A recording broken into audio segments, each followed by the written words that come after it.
భావ ప్రకటన స్వేచ్ఛను కానీ ఆ పొలిటికల్ పార్టీస్ హరించడానికి లేదు అధ్యక్ష. నేను గత 8 సంవత్సరాలుగా ఇండిపెండెంట్గా ఒక వ్యక్తిగా సంస్థను నడుపుతూ చేస్తున్నటువంటి ప్రయత్నాలని అడ్డుకట్ట వేయడానికి మొదటి రోజు నుంచే ప్రయత్నం జరిగింది అధ్యక్ష.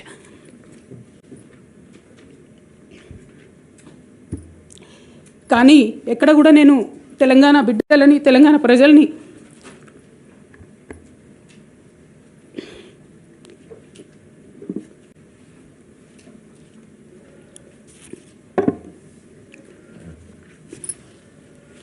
వాళ్ళను డిసప్పాయింట్ చేయదు కాబట్టి నవ్వుతూ పనిచేస్తూ వెళ్ళిపోయిన అధ్యక్ష. ఇప్పుడు నా దగ్గరికి ఎప్పుడు పెద్దవాళ్ళు పైరవికారులు కాంట్రాక్టర్లు ఎవరు రాలేదు అధ్యక్ష.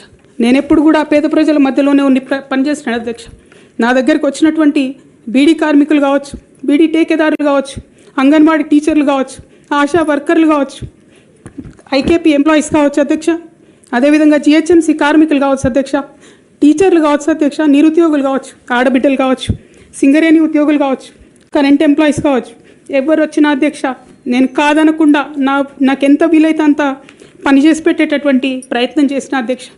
అయినా సరే అధ్యక్ష పార్టీ మౌత్ పీసులుగా ఉండేటటువంటి పార్టీ పేపర్లు, పార్టీ ఛానళ్ళు ఏ ఒక్కరు కూడా ఎన్నడూ కూడా మద్దతు ఇవ్వలేదు అధ్యక్ష. అయినా సరే ధైర్యం వదులుకోకుండా మొక్కువని ప్రయత్నంగా నేను ప్రయత్నం చేస్తూనే వెళ్ళాను అధ్యక్ష. తెలంగాణ రాకముందు బీఆర్ఎస్ ప్రభుత్వం ఏర్పడకముందు ఒక మాట అనుకున్నాం అధ్యక్ష. కేసీఆర్ గారే పదే ఈ మాట చెప్పారు. ఉమ్మడి రాష్ట్రంలో మనకు కాంట్రాక్ట్ వ్యవస్థ వచ్చింది, మరి కాంట్రాక్ట్ ఎంప్లాయీస్తోని అవుట్సోర్సింగ్ ఎంప్లాయీస్తోని దేశానికి నష్టం జరుగుతుంది, రాష్ట్రానికి నష్టం జరుగుతుంది, అందరికన్నా ఎక్కువ తెలంగాణ యువకులకు నష్టం జరుగుతుందని చెప్పారు అధ్యక్ష. ఆనాడు వారు సరదాగా ఒక మాట అనేవాళ్ళు, అందరికీ కాంట్రాక్ట్ పోస్ట్ ఉంది, మరి ముఖ్యమంత్రికి కూడా కాంట్రాక్ట్ పోస్ట్ ఉంటుందా అని చెప్పి ప్రశ్నించేవారు అధ్యక్ష. కానీ తెలంగాణ వచ్చిన తర్వాత 10 ఏళ్లలో కూడా కాంట్రాక్ట్ వ్యవస్థను మనం రద్దు చేసుకోలేకపోయినాం అధ్యక్ష.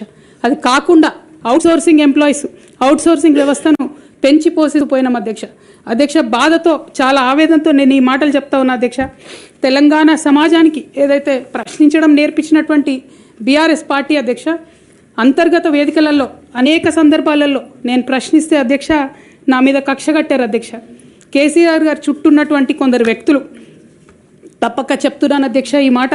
ఎందుకంటే భారతదేశ రాజ్యాంగం ప్రకారం రాజకీయ పార్టీలు ఏవైనా కూడా ప్రజలకు ఒక దిక్సూచిగా నిలవాలి అధ్యక్ష, ప్రజలకు ఒక దారిదీపంగా నిలవాలి.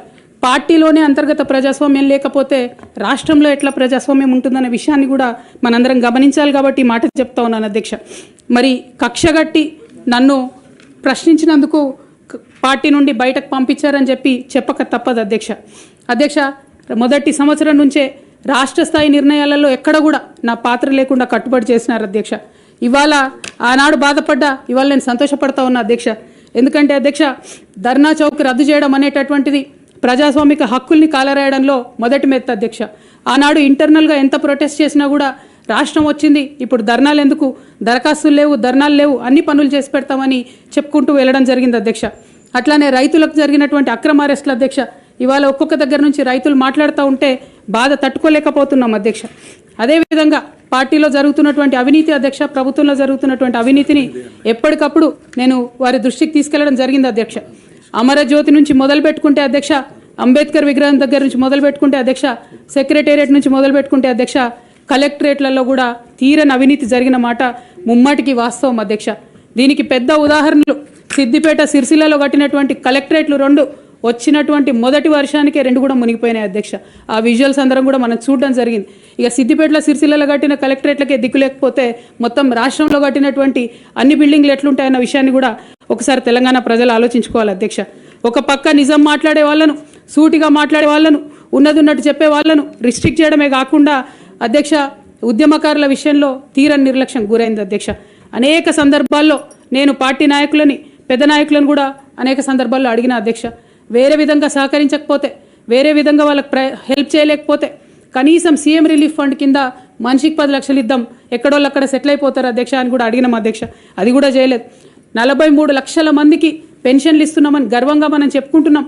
ఉద్యమకారులు కాన్స్టిట్యున్సీకి 1000 మంది కూడా ఉండరు. ఆ 1000 మందిని పట్టుకుంటే ఇంకో 1,00,000 మందికి ఎక్కువైతుంది. వాళ్ళకు పెన్షన్ ఇస్తే లాగా ఉంటుంది, గౌరవంగా ఉంటుందని అనేక సందర్భాల్లో చెప్పినాం అధ్యక్ష. అది కూడా 69లో పనిచేసినటువంటి ఉద్యమకారులు వాళ్ళ స్ఫూర్తిని తీసుకొనే మనం ముందుకెళ్ళినామని చెప్పి మనం చెప్పుకున్నాం అధ్యక్ష. కానీ వారిని కూడా ఎన్నడూ కూడా గుర్తించలేకపోయినాం అధ్యక్ష. అదేవిధంగా విద్య విషయంలో అధ్యక్ష మన మెయిన్ ట్యాగ్ లైన్ నీళ్లు నిధులు నియామకాలు అనేటటువంటి మన మెయిన్ ట్యాగ్ లైన్ ఏదైతే ఉంటుందో అధ్యక్ష అన్నిటినీ కూడా గండుగొట్టుకుంటూ పోయినాం అధ్యక్ష.